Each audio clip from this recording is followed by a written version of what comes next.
नमस्कार दर्शकों और साथियों, मैं हूँ शशि शर्मा। आप देख रहे हैं दबंग खबरें। दर्शकों, आज हम विधायिका गीता जैन के कार्यालय में मौजूद हैं। कल इन्होंने सदन में बहुत ही गंभीर मुद्दे को उठाया था और बुलंद आवाज में उस मुद्दे पे गरजी थी। आइए जानते हैं इनसे, उत्तर में जो बाले साहब पीर दरगाह है, वो दरगाह आजकल इलीगल एक्टिविटीज़ के लिए मशहूर हो चुकी है और वहाँ पर कई तरह की इलीगल एक्टिविटियाँ हो रही है। और उत्तन जो शांत प्रिय इलाका है, उस इलाके में कहीं ना कहीं दाग लगता नजर आ रहा है। आइए जानते हैं इनसे क्या मुद्दा था, क्यों सदन में इन्हें मुद्दा उठाना पड़ा। देखिए शशि भाई, इस सब में थोड़ा सा मैं धन्यवाद का हिस्सा आपको भी बनाऊंगी। मुझे याद है आपने वहाँ के नीचे उतर के जो रिपोर्ट बनाई थी और जो आपने स्टिंग वहाँ किया था और दिखाया था कि ये देखिए नशेड़ी सब यहाँ बैठे हैं। तब से मेरी इच्छा ये थी कि ऐसे सब एक्टिविटीज़ उत्तन में से बंद हो जानी चाहिए, क्योंकि उत्तन हमारा इलाका जो मूल कोली समाज रहता है, बहुत ही सरल स्वभाव के कोली, उनको कुछ दुनियादारी नहीं आती है। वो इतने सरल है कि वहाँ के इस सरलता के शांत वातावरण को अगर कोई खराब करता है तो वो मुझे बड़ा दुख देता है। और उस पे आपने दिखाया वहाँ दिख के। अभी थोड़े दिनों पहले हमारी महिला पुलिस पे वहाँ नशेड़ियों ने हमला किया। उसके पहले लव जिहाद का एक जो केस हुआ था, उस बच्ची का धर्म परिवर्तन वहाँ के मौलवी ने कराया था, उनका नाम उस एफआईआर में आया। मेरे पास एफआईआर की कॉपी भी है। तो इसका मतलब वहाँ क्या इलीगल नहीं होता वो मुझे ढूंढना था। सभी चीज इलीगल, वहाँ नशा होता है, वहाँ इस तरह के काम होते हैं धर्म परिवर्तन कराने के और छोटी बच्चियों को इस तरह से फंसाने के। अगर आपको शादी करनी है तो आप स्पेशल लॉ में जो आपको शादी रजिस्टर करवानी है वो रजिस्टर करवाइए और खुशी खुशी शादी कीजिए। लेकिन जो इस तरह से करते हैं, इसका मतलब उनकी नीयत साफ नहीं है।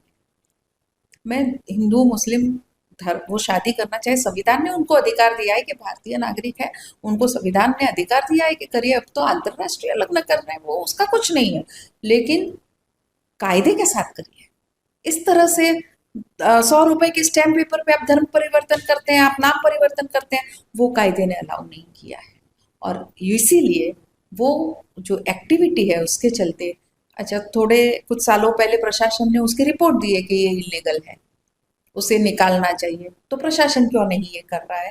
तो ये सब ध्यान में लाने के लिए एनआईए की रिपोर्ट है कि ये सुरक्षा को धोखा हो सकता है, क्योंकि बिल्कुल समुंदर को लगते हैं। तो उन्होंने एग्जाम्पल दिया है कि रत्नागिरी वगैरह में जो बारूद आया था वो इसी रास्ते से आया था, यानी ऐसे समुद्री मार्ग से, वो भी यहाँ हो सकता है, इसलिए भी अलर्ट। तो फिर इतने हमारी सुरक्षा को, पूरे शहर की सुरक्षा को ताक पे रह के वहाँ अगर ऐसी कोई एक्टिविटी चलती तो उसको अगर डिमोलिश करने की मांग है, तो मुझे लगता है कि मैं बहुत जायज़ मांग कर रही थी। मैडम, अभी 2 दिन पहले ही हमने भी खबरें प्रमुखता से प्रकाशित की। म्यांमार के 8 विदेशी रोहिंग्या नागरिक उत्तर में पकड़े जाते हैं, जो अपने आप में एक बहुत बड़ी सुरक्षा पे सवालिया निशान खड़ा कर रहा है। तो म्यांमार से वो उत्तर कैसे पहुंचे और उनका मसीहा कौन है, तो क्या कहेंगे।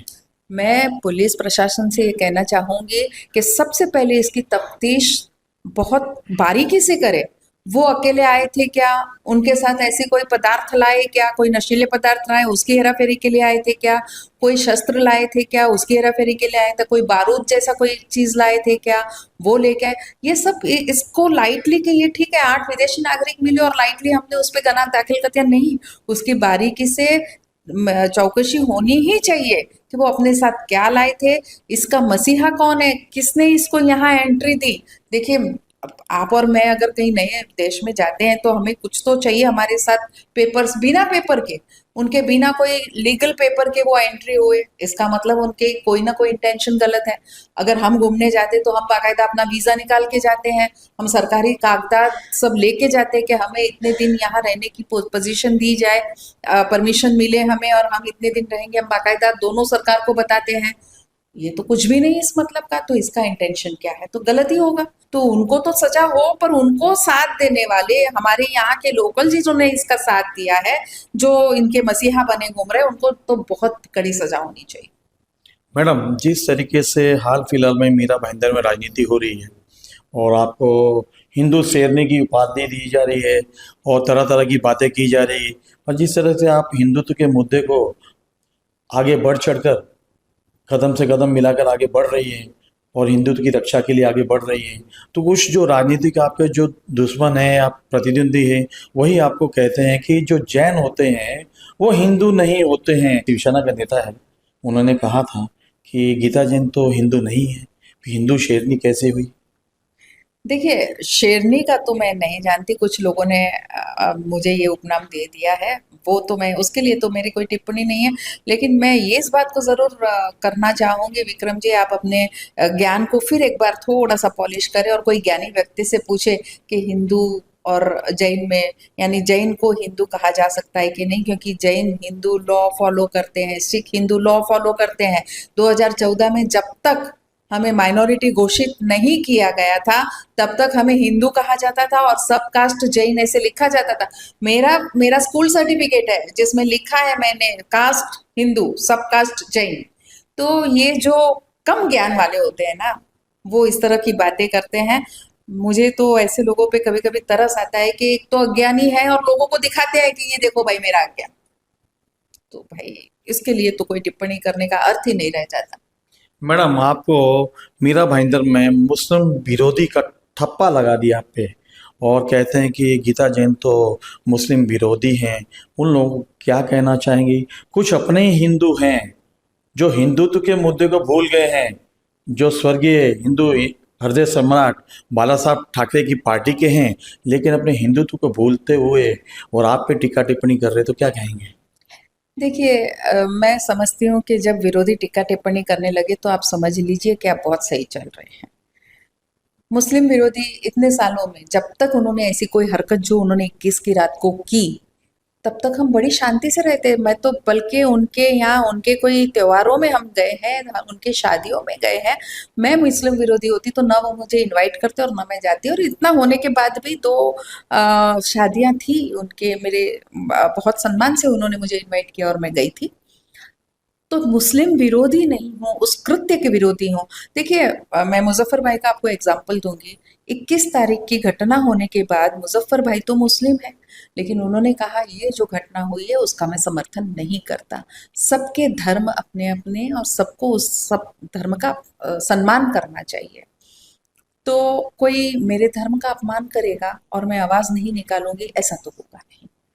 मेरे धर्म के लिए बोलने का मुझे पूर्ण हक है और मैं बोल के रहूँगी। मैडम, उत्तन में जिस तरीके से इलीगल एक्टिविटीज सामने आ रही है, दरगाह को लेके भी लोगों में चिंता का विषय है, सुरक्षा को लेके चिंता का विषय है, लेकिन उस इलाके में जो शांतप्रिय इलाका था, जैसे अभी आपने कहा कि उत्तन में जो कोली समाज रहता है, बड़ा ही भोला भाला समाज है और वो समाज हर किसी पे विश्वास करता है, लेकिन उनके विश्वास को विश्वासघात किया जा रहा है। वहाँ पे खेती की ज़मीनों को काट काट के प्लॉटिंग करके और बेचा जा रहा है और एक नया मुमरा गढ़ बनाया जा रहा है। ऐसा लग रहा है कि नया मुमरा वहाँ पे बस गया है। तो क्या कहेंगे महानगर पालिका की उस कार्यप्रणाली को जो आज भी निरंतर अवैध बांधकाम वहाँ हो रहे हैं, तो इस तरह की इलीगल एक्टिविटीज कैसे बंद होगी? देखिए, सबसे पहले तो आयुक्त को मैं ये कहना चाहूँगी कि हमारे यहाँ संविधान में ये लिखा गया है कि जिस वार्ड ऑफिसर, जिस नगर सेवक के एरिया में एक इलीगल काम होता है, हालांकि अभी नगर सेवक नहीं है, वार्ड ऑफिसर तो है, उनके एरिया में जिस जिस वार्ड ऑफिसर के एरिया में अगर अवैध काम होता है और उस पर अगर एक्शन नहीं ली जाती तो वार्ड ऑफिसर को निलंबित करना चाहिए। ऐसे 1-2 वार्ड ऑफिसर को आप निलंबित कर दीजिए। आप 1 नंबर और 6 नंबर प्रभाग दोनों का मैं उदाहरण देना चाहूंगी। हर रात को वहां कुछ ना कुछ इलीगल बनता रहता है। और अभी हमारे यहाँ एक नया सिलसिला चल पड़ा है, अपंगों के नाम पे या आरे के नाम पे हर सैटरडे या संडे को एक नई हमारे यहाँ कैबिन रख दी जाती है। अभी अभी हमारे गोल्डन नेस्ट में एक रखी गई थी। हम परमिशन पूछते तो उनके पास परमिशन नहीं होती है। तो ये जो इलीगल तरीके से हर टाइप का एंक्रोचमेंट जो मीरा भाईंदर में चल पड़ा है, मुझे लगता है कि आयुक्त को नींद से उठने की जरूरत है, इन सब पे कार्रवाई करने की जरूरत है। और जो वार्ड ऑफिसर अपने एरिया के अंदर अगर ये कार्य सफलता से नहीं करता तो उनको निलंबित करके देखिए। अभी पूना में 2 वार्ड ऑफिसर को निलंबित किए, अभी अभी की ताजा घटना है, उनके वहां इंक्रोचमेंट हुए, उनके वहां इलीगल कंस्ट्रक्शन हुए, उस वार्ड ऑफिसर को निलंबित कर दिया गया। ऐसा ही कुछ यहाँ के आयुक्त ने भी करने की जरूरत है, तभी हमारे यहाँ जो ये उत्तन में जो बाहर के लोग, मैं भी यहाँ 84 से तो मैं देख रही हूँ और हमारा परिवार यहाँ 62 से रह रहा है। 84 में जो उत्तन मैंने देखा था, वहां इतना सारा एनक्रोचमेंट नहीं था, इतने सरल लोग वहां के हैं, इतना अपना व्यवसाय करके अपने में ही शांति से रहने वाले लोग हैं। उधर यहाँ एनक्रोचमेंट में ये इस तरह के लोग घुस गए हैं, जो नशा करते हैं, जो इलीगल एक्टिविटीज करते हैं। उस स्वर्ग को नर्क बनाने में उन्होंने कोई कसर नहीं छोड़ी। तो मैं चाहती हूँ कि प्रशासन ने जल्द से इस पे ऐसे कदम उठाने चाहिए ताकि वहाँ के जो लोग हैं, वहाँ के भूमिपुत्र हैं, उनको वो अधिकार मिले। तो इसलिए मैं चाहती हूँ, मैं ये नहीं इस तरह से, यानी उनकी जो जमीन है वो उनको मिलनी चाहिए। मैं बस उस मत की। मैडम, महानगर पालिका आंखों में पट्टी बांध के बैठा हुआ है, लेकिन पुलिस विभाग जो है, पुलिस प्रशासन जो है, वो अपनी आंखों में पट्टी बांधे क्यों है, मौन क्यों है? जिस तरीके से रोहिंग्या मिले हैं, अवैध तरीके से मिले हैं, कि ऐसा नहीं हो सकता कि इनकी रोहिंग्या की तादाद बहुत ज़्यादा हो? वहाँ पर एक सर्च ऑपरेशन की उत्तन इलाके में ज़रूरत है। शशि भाई, ये उत्तन इलाके के तो पकड़े गए उस दिन, वो एक बात अलग है। आप हटकेश में जाके देखिए, वहां एक पूर्ण नया नगर बस गया है, वहां भी वही लोग रह रहे हैं, उस पे पुलिस कुछ नहीं कर रही है। यानी कॉमन लोगों को मालूम है, आपको, मेरे को, पत्रकारों को, जर्नलिस्ट को मालूम है, और पुलिस प्रशासन को नहीं मालूम, हमारे प्रशासन को नहीं मालूम। बड़ा आश्चर्य लगता है तब कि भाई इनके ही नाक तले। और मैं तो आपको बोलूं कि इनके लेने देने के जो सिस्टम है ना, उसके भी भाव ठहरे हुए हैं। एक झोपड़ा बनाने दो इतना, एक माला बनाने दो इतना। मैं तो खुलेआम आरोप कर रही हूँ कि जहां जहां इस तरह से बनता है, उस वार्ड ऑफिसर को थोड़े दिन निलंबित करके तो देखिए, सब अपने आप सुधर जाएंगे। मैडम, आखिरी सवाल। आपने सदन में मुद्दा उठाया, आप काफ़ी समय से प्रयत्नशील थी कि उत्तर में जो दरगाह बना है वो कहीं ना कहीं उस पर कार्रवाई होनी चाहिए। कई लोग प्रयत्न कर रहे हैं, कई समाज सेवी संस्थाएं भी प्रयत्न कर रही है, लेकिन सदन में जिस तरीके से आपने आवाज़ बुलंद की है, तो आपको लगता है कि इस पर कार्रवाई होगी? महाराष्ट्र सरकार इस पर कार्रवाई करेंगी? देखिए, करनी तो पड़ेगी। आप पूरे शहर को ऐसे वेटेज में नहीं रख सकते, उनके जान माल को इतना खतरा है। मैं तो ये कह रही हूँ कि प्रशासन ने सबसे पहले तो ये देखना चाहिए कि ये जो पकड़े गए हैं उनके पास क्या क्या चीजें थी। आपको मालूम है, एनआईए ने अपने रिपोर्ट में लिखा है कि अगर बारूद जहां से आया है, रत्नागिरी और ये सब केस में, तो ऐसे समुद्र मार्ग से आया है। तो ये 8 क्यों यहाँ क्या कर रहे थे बिना पेपर पे आने को? पेपर लेके आते, बाकायदा अपना सब वीजा वगैरह लेके आते, वो अपना ठप्पा मरवाते, घूमने आते, तो उनको टूरिस्ट वीजा मिल सकता था और घूम के चले जाते। यानी उनका इंटेंशन सही नहीं था। तो उस इंटेंशन का पता करे पुलिस और उस पर कड़क कार्रवाई करे, और जिन्होंने यहाँ के लोकल लोगों के साथ के बिना नहीं आ सकते, तो जो लोकल लोगों ने साथ दिया है उस पर भी कड़क कार्रवाई होनी चाहिए। मैडम, मेरा सवाल है, सर्च ऑपरेशन होना चाहिए? 100% होना चाहिए। सर्च ऑपरेशन वहां नहीं, उत्तर में नहीं, पूरे शहर में होना चाहिए। और जो जो इलीगली यहाँ रह रहे हैं विदेशी नागरिक, उनको क्वेश्चन होना ही चाहिए। तो ही हमारा ये शहर सुरक्षित है। नहीं तो ब्लास्ट भी होते रहेंगे, गुनाह भी होते रहेंगे, नशाखोरी भी होती रहेगी, क्योंकि यही सबसे मेन लोग हैं जो इस तरह की चीजें यहाँ लाते हैं।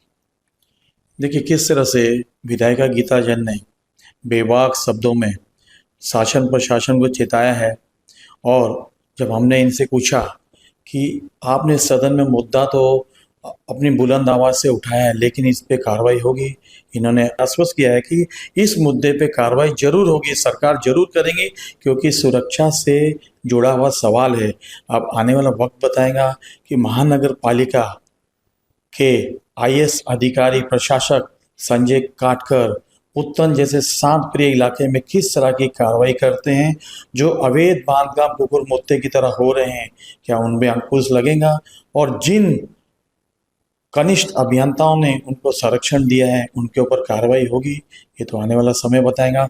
लेकिन जिस तरह से बेवाक होकर विधायिका ने कहा है, तभी तो इन्हें लोग हिंदू शेरनी कहते हैं, टीका टिप्पणी करते हैं।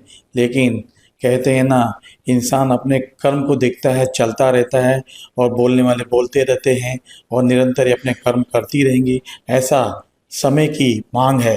कैमरामैन प्रभात मीना के साथ शशि शर्मा।